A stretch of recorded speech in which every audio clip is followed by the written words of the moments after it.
Have you ever felt like your phone is oddly good at finding out the things that you care about? Yeah, it almost feels like if I'm being stalked sometimes. It turns out this isn't just intuition, it's math, specifically cosine similarity.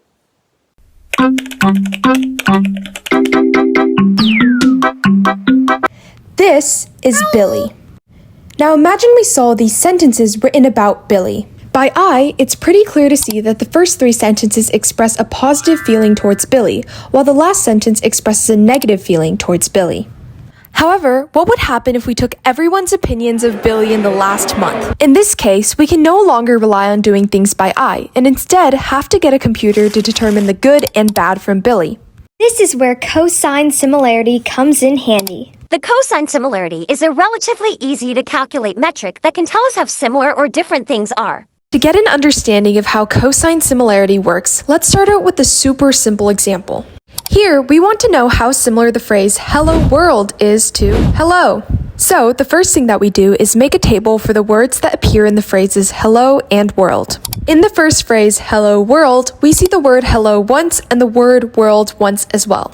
In contrast, for the second phrase, hello appears once and world appears no times. Then create a two-dimensional graph that has the number of times we saw the word hello on the x-axis and world on the y-axis. Since the first phrase, hello world, had one occurrence of each word, we can plot a point for it on the center of the graph at 1, 1. In contrast, the point for the second phrase, hello, is on the x-axis at 1, 0. If we draw a line from the origin to the 2 points, we can see that it creates a 45-degree angle. And the cosine of 45 degrees is about 0.71. And thus, the cosine similarity between the two phrases hello world and hello is 0.71. Hooray!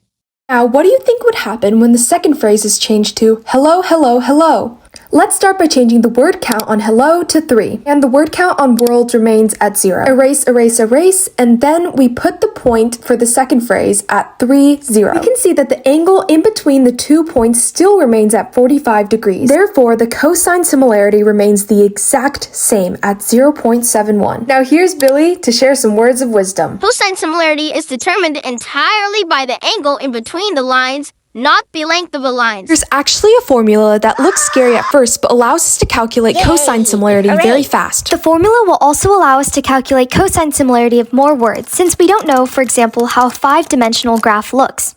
Cosine similarity turns meaning into math. By computing the angle between high-dimensional vectors, it lets computers judge similarity without ever drawing a graph. That's why it powers search engines, recommendation systems, and how AI powers language at a scale. Hey!